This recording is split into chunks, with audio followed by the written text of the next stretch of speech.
All right. Hey, everybody. It's me, Dr. Amanda Kemp, and I have with me the lovely Melody Leon. Hello, hello.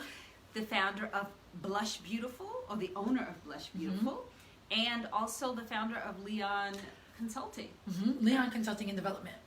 Consulting and Development. And so we're here on, we call this Get Your Chocolate On, my weekly I like it. my weekly Friday live show. And so today we're going to be talking about how to elevate, how to deal with empowering yourself and racial justice, but from an elevated position rather than from a victim position, even though we know, of course, that racism is out there every day trying to victimize us. It doesn't mean that we have to come at it from a victim position.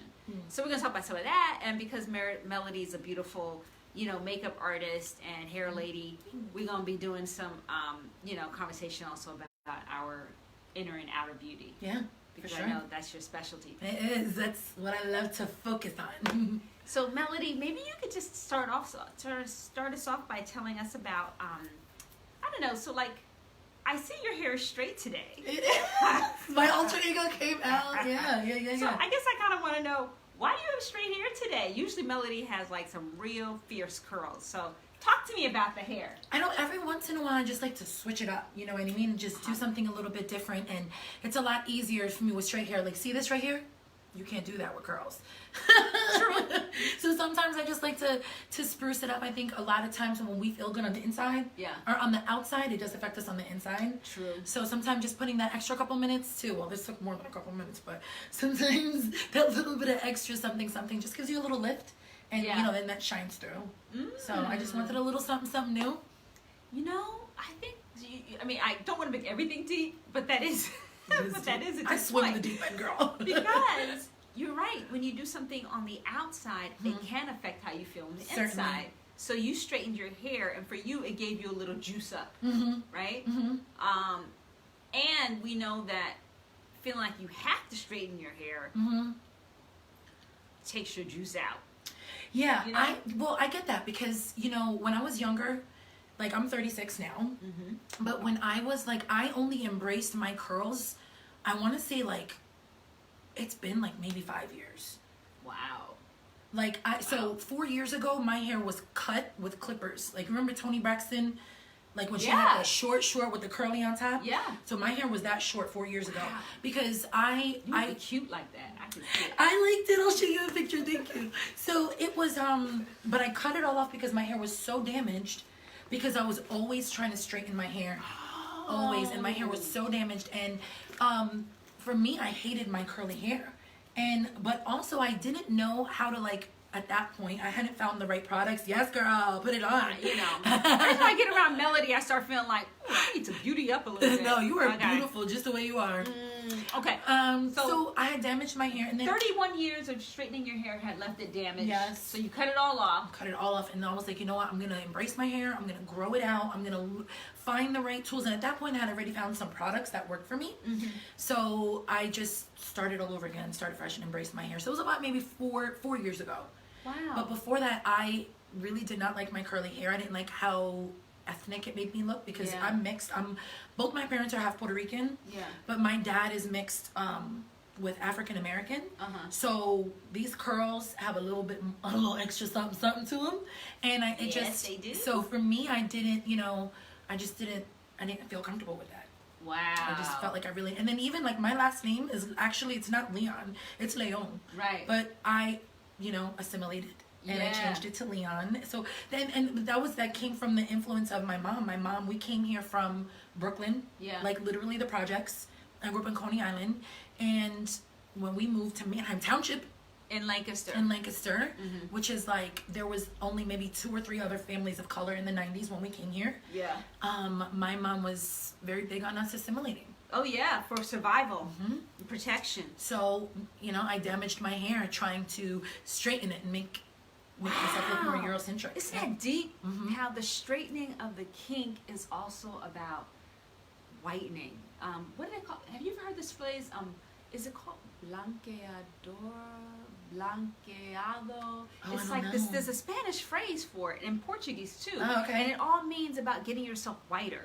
Yes. you know? Yes. And part of that is straightening the kinks. So, but you, and I have my own hair story, you know? So for me, I had a bit of a similar journey, but mine was about dreading.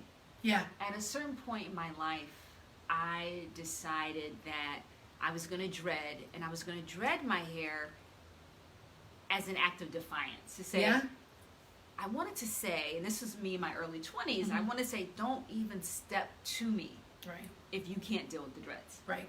Because we're not on the same wavelength. Because the dreads in the 90s when I had them in was like me and Tracy Chapman. Yeah, you were the only two. Literally, it was like, you know, and I'm sure lots of Rastas, and I'm not, you know, I'm being exaggerating. Please don't be offended, all my Rasta people. Okay, Rastas and me and Tracy Chapman. You know what I'm saying? Yeah. And so Was it it was common? like, people were like, oh, they would see me in the elevator. I mean, people really be like, ooh, ooh, ooh. I was like, good. People still have that response, unfortunately. I know, but I'm like, good. Step back if you can't deal with it. Because in some ways I'm saying my Africanness is present. And, you know, if you don't like it, keep moving. Keep it, go that way. Yeah, really. Take the other elevator. Yes. You know? Yeah. So, but what I hear you saying is like the freedom to choose. Yeah. You know, and now straightening your hair isn't something you have to do. Yeah. Because you're trying to survive Manham's Township. Right. And it never happens. This is like, I haven't straightened my hair in over a year, and that was the first time in 2 years. I've really embraced you caught me on a week where I felt like putting a little extra effort in. I'm telling but you. But normally I keep my hair, as you've seen, and my hair is usually really, really curly. Big. It's big, girl. Like it's like a statement. It is, and it's very coily, and I don't go out my way to make it look polished, and I like my hair to look feral. Okay, yes, which is why for your last name, her last name is Leon, which she's already said, which means lion. It does, right? So for me, I always thought your last name was Leon because when I met you, I felt like I was with the lion. You know what I'm saying? My mane. Yeah, I'm telling you, her hair.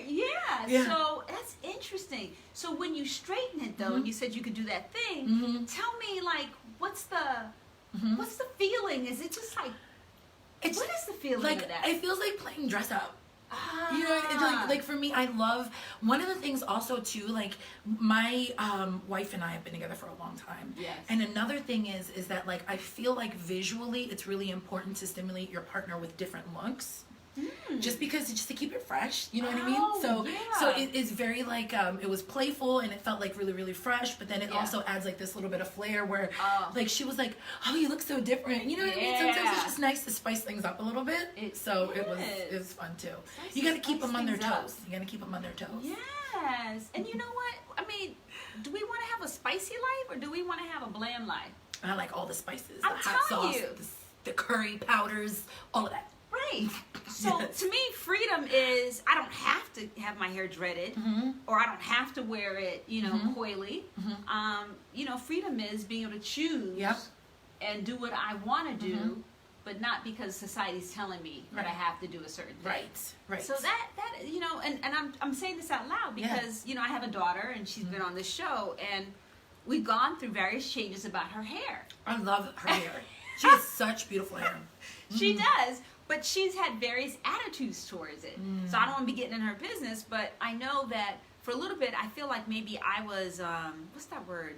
Doctrinaire? Dogmatic. Oh, okay. You know, when you're like, okay, no, you can never straighten your hair because then you'll be giving in to white supremacy. No extensions for you. You know, that kind of stuff. So, but let's see. Erica. Some people, who's watching? Erica, Marilyn, Skeeter? I don't know. I forgot to pack my glasses. Oh, okay. Well, I have on strong enough glasses for both of us. So anyway, I think there's a way in which we can go overboard in the other direction to be like, if you don't wear your hair the way I say you should wear your hair, then you are not, you know, you're not owning your ethnicity. Right. I think when it comes down to move us a little closer. Sure. Whether it's about hair or it's about dress or if it's about the way that we present ourselves, there's a lot of ways where it is, as people of color, we are working on finding the balance for like being unapologetically us, but not to the point where it's like sometimes we push ourselves a little too far in the opposite direction. Yes. Like you said, you did it out of defiance, but like one of the things that I try to encourage people to do is like really not overthink about it. Like if it feels good to you, do it. If it feels good to you and you've checked your motives and you're not doing it for any other reason than it feels good to you, then do it. If somebody else might not understand, because there's plenty of people that might be like, oh, well, why are you straightening your hair? Or what? And I'm like, because I wanted to. I'm not looking, and I think not only as people of color, but in a lot of marginalized communities, we're so on the defense sometimes that we borderline look for offense. Yeah. You know?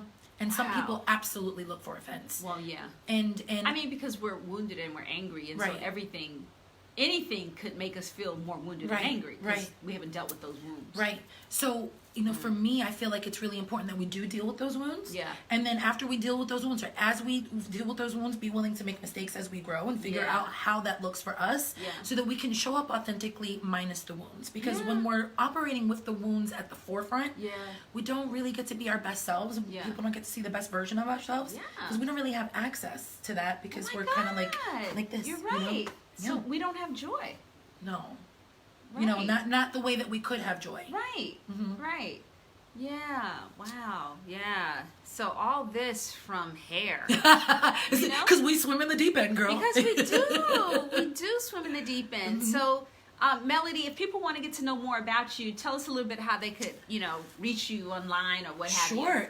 Depending on what it is that you are looking for, if you're looking for hair care services, you can go into Facebook and just go to Blush Beautiful by Melody, and I'll tag that. Blush Beautiful by Melody. And then if you wanted to learn a little bit about the spiritual coaching and development that I do, I have a business with my wife and we do this together. You can go on Leon Consulting Development or www.golcd.net. Okay. Wow. GoLCD.net. Okay. I didn't know about all that. And you know. Now we know. What's that song? Is that if you don't know, now you know. Speaking of New York and Coney Island, Jay-Z, is he from Brooklyn? That was Biggie. Oh, Biggie. But he is from New York. Don't take my hand signals, please. I don't know everything. Oh my goodness. Okay, that was Biggie. I like Biggie. I like Tupac. Who else do I need to say I like? Whoever you really like. Okay, I'm just saying. My daughter has a whole book of poetry, collected writings by Tupac, actually. And I was like, I would have loved to have met him. And so beyond his years. Yeah. He was so beyond his time. I'm like, oh my goodness. Wow. But that is a whole other thing. Who was we talking to?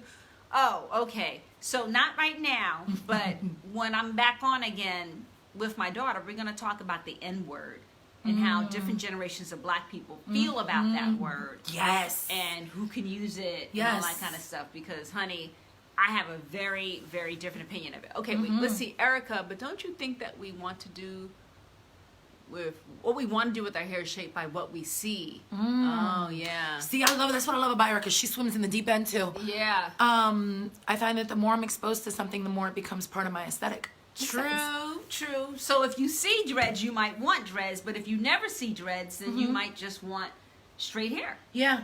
No, I agree with that. I feel like it's really, I love locks though. Like I think dreadlocks are just like the most beautiful thing. But my wife has dreadlocks. Yeah. And a lot of my exes have had dreadlocks. I love dreadlocks. I know, you're surrounded by dreads. And I actually thought about getting dreads before, but then I know for me, I like to be able to choose curly sometimes, straight sometimes. So you like to play with your hair. I do. I don't like to play with mine. You just want to get it done. You want to come over and have me twist it up and then just let it go. There you go. Next time we're on together, maybe we should even do a twist, because girl, these roots. It's time. Yeah, it still looks good though. Thank you. Yeah. Does he like the gray in there? I do. I made a decision to stop coloring my hair. So you can't really see it because it's only like a couple little strands. Yeah. So they're getting there. I'm interested in seeing how it grows out because my grandmother comes in all white. And my mom comes in salt and pepper, but they both still color their hair black. So I'm wondering what mine is going to come in like. That's a whole nother thing. Do we? I mean, as you can see the gray, but frankly, Melody won't do it for me. But what I really want to do, I want to color my hair kind of red. But that's like so much upkeep. You're gonna be like, why did you let me do this? I know, that's true. That's true. And you know what? I really don't like upkeep, so that could be a long time in the coming.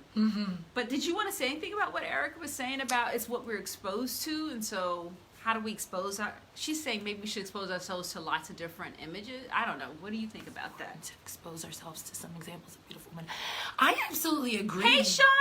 That's hi, another Shauna. beautiful woman. Hello. She has very black, thick, Ooh. long hair. We're talking about hair. I think that like it is important for us to expose ourselves to norms and just to like to things outside of the norm. Because I've noticed when we don't do that, we're more narrowed. You know what I mean? Like we're a lot more narrowed in our focus, and it's easy for us to feel like we're not beautiful if we don't fit that norm. Yes. So to be able to expose ourselves to say like, what else is beautiful? Beautiful does not have to fit into this box that's been presented to us. Yes. And I try to go out my way to find beauty in different things and say like, what does beauty mean to me? And to me, it's, you know, it's really more of a spirit to me. Like it's an energy to me. I find you can find someone that's really not the most physically attractive, but has the most beautiful spirit and soul. And you're like, wow, you are one of the most beautiful people I have ever met.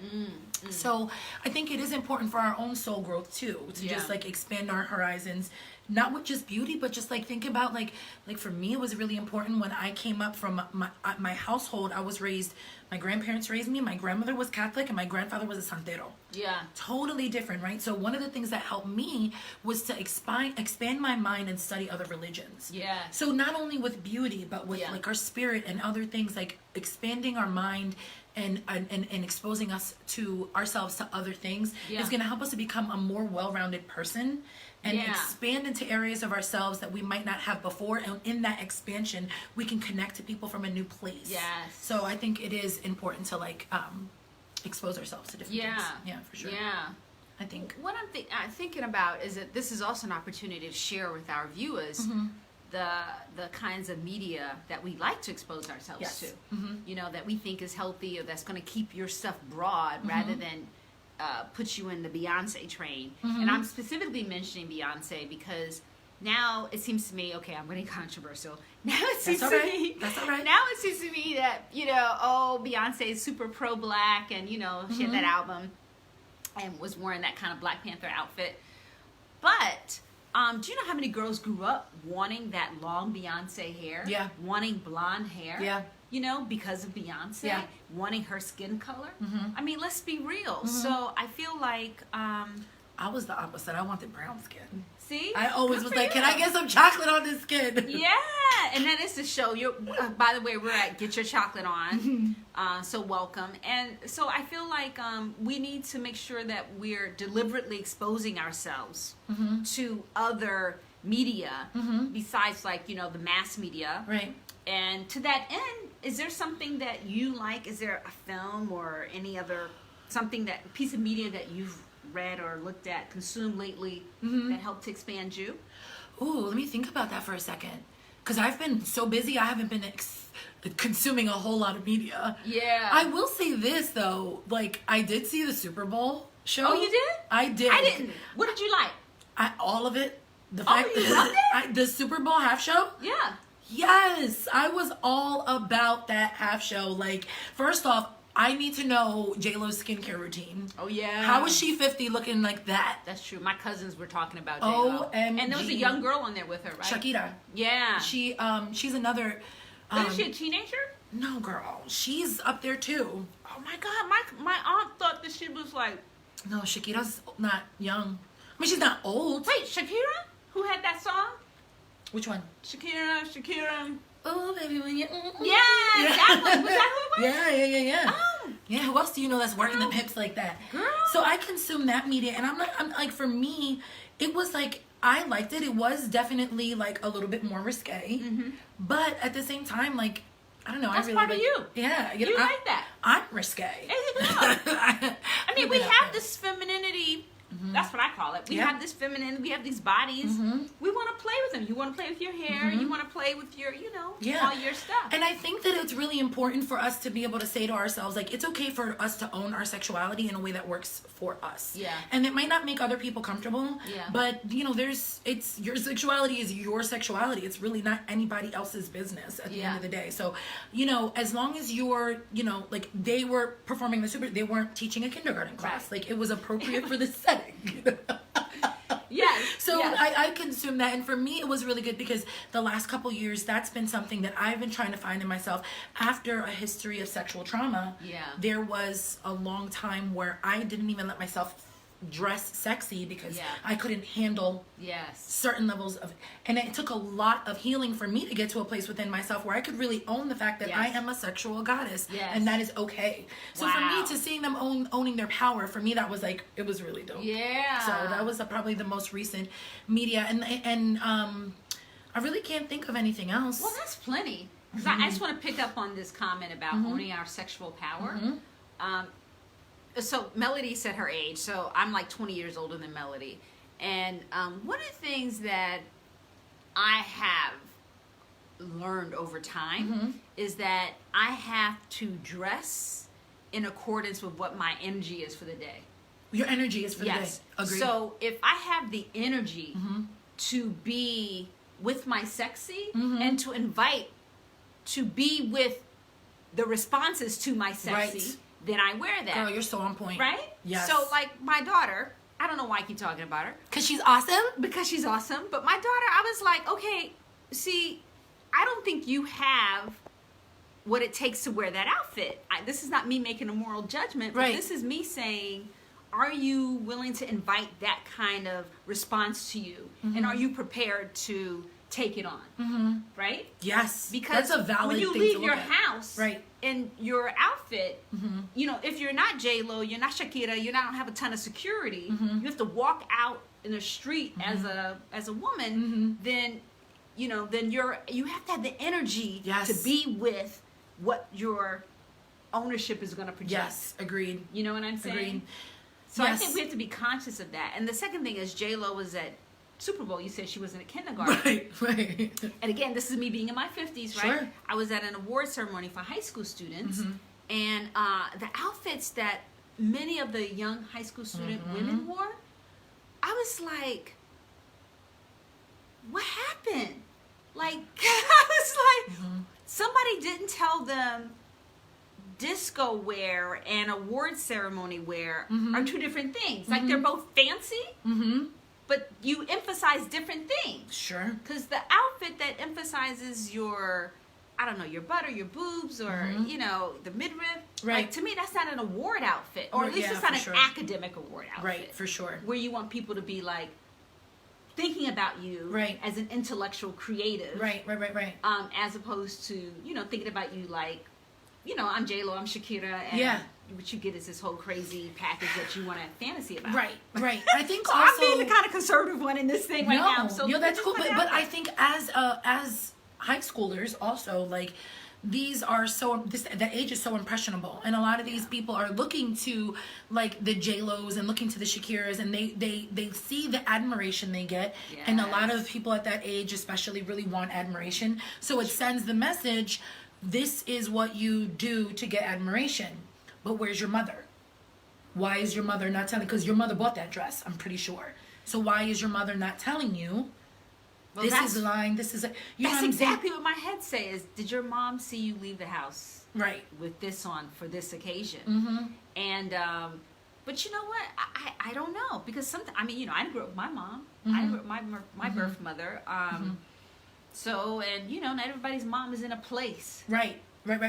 So then, is it really J-Lo's fault? is it Right. really J-Lo's fault that she gets paid millions of dollars to look the way she looks and perform? Right. And is she the problem, or is the lack of parenting and the lack of self-worth that our children have, is that the problem? Like, we always want to make a martyr of someone for it. Yeah. And, you know, really, there's a lot of internal work that needs to be done in the home and in the person to understand, like, what's appropriate for your age, what's appropriate for the situation, what's, you know what I mean? Like, so I think it's easy to make media the scapegoat. Right. But media is not the parent. No, but you know, we have these screens on all the time. Yeah. And this is where I guess it comes down to like self-responsibility. Yes. You know, like, you know, I have a mentor, and she tells me, honey, cover up the TV screen. Put a beautiful African print over that TV screen when you're not using it. Yeah. You know, you just gotta be careful about what you allow in your house. And your spirit. And in your, right. Literally. In this house. Because consumption is not food and drinks only. Yes. Consumption is what you hear, what you see, what you feel. The energies of other people that you put yourself around. That's all consumption. So it's important. I agree with that. You really have to think about what it is that you're putting into. Like a friend of mine was saying this to me the other day, and they were laughing because they were like, oh, you don't watch Power? And I was like, no. They're like, you don't watch? And I'm like, anything where I'm seeing, and I know I don't really know that show well, but from the little things that I've seen, there's a lot of like power plays and backstabbing and fakeness. And why the hell, excuse my language, would I want to put that in my subconscious, and then when I go to interact with somebody, that's rolling around, and I might be tempted to treat that person? No, thank you. No, thank you. Yeah. I'm not interested in that. I'm not interested. So I've really made it a point to think about what it is that I consume on all levels. I could focus on the food that I consume a little more, but baby steps. Because I love food. But overall, it's just something that we need to think about. Like, we're not just human beings. We're not just bodies. This is my personal belief. We are spiritual beings. So we need to take that into consideration too. Yeah. That there's another part of us that needs to be fed. Yes. And needs to be considered. Yes. And it's not only considered on Sundays when we pray. Yes. But it's, like for me, I address my spirit on a regular basis in the morning. When I wake up, that's the first thing I do. I connect with my ancestors. I connect, you know what I'm saying? And I find that place so I could show up as a merged spiritual being having a human experience. Yes. And then from that place, I choose what I consume. Yes. So it's just something to think about. Wow. Wow. Merged. You said a merged. For sure. Spiritual Because we being. are spiritual beings, but we are also having a human experience. Yes. So how do we identify both of those things and show up in a place that acknowledges that? Yeah, so I'm here. Hey, Ann! So I'm here with the beautiful Melody Leon, owner of Leon Development and Consulting. Close enough. Consulting and development. Oh, LCD. LCD. Yeah, that's what we call it. LCD.net. GoLCD.net. Yep. GoLCD.net. And the owner of Blush Beautiful. And Melody, of course, whenever we swim, we're going to go from, we always start with beauty tips or beauty, the physical body, and then we kind of work our way inward. So we've been talking about hair because Melody has just straightened her hair. I've actually never seen her with her hair straight, I don't think. Oh, really? Yeah. Well, that makes sense because I never do it. I'm having such a reaction over here. She walked right by me and didn't even know it was me. I did. I was like, I'm not going, I'm just not going to even consider. That's Melody. But anyway, so then we talked about J-Lo, Shakira. So if you missed that part, you need to rewind and catch all that. And so we're gonna start to wrap this up, Melody, because I think it's been a good little minute. Sure. I don't know how to make it go back. Okay, sorry, good. guys. We're still here. So what I wanted to do is see if we could leave you all with a little touchstone from today's conversation. Okay. So why don't I start off? I'm just going to offer a little touchstone phrase that you could use, and that is what I heard from Melody say today is what I really loved was you can like juice up the inside of yourself by something that you do on the outside. So it could be your hair, it could be your lips, like I did during the show, and that's just a way to keep it playful and to keep yourself, fresh. Yes. So we want to hold on to that. And is there any? And I'm going to leave you with the last word, Melody. Is there anything else you want to share with our viewers? I just want to encourage you to find something about yourself that you find beautiful and speak on it. One of the things that I like to do in the morning is take a minute and 30 seconds. I put a timer on and I'll look in the mirror and I'll tell myself that I'm beautiful or that I love myself. Feed yourself that, because there's so much going on in the world that makes us feel like we're not enough if we don't fit this norm. So take the opportunity to point out what's beautiful about you, whether it's internal and external, and focus that. Hold yourself in that thought and wear that and bring that out into the world and see how the world interacts with you differently as a result. Wow. Okay. 90 seconds of holding yourself as some part of yourself is beautiful and appreciating it. Appreciating you for the unique being you are. Okay. And then seeing what happens. Okay, so play that experiment. We want to thank the Candy Factory for being our host for this beautiful Get space. Your Chocolate on Fridays at noon. And peace and love, everybody. Keep on keeping on. Have a blessed day. Bye-bye.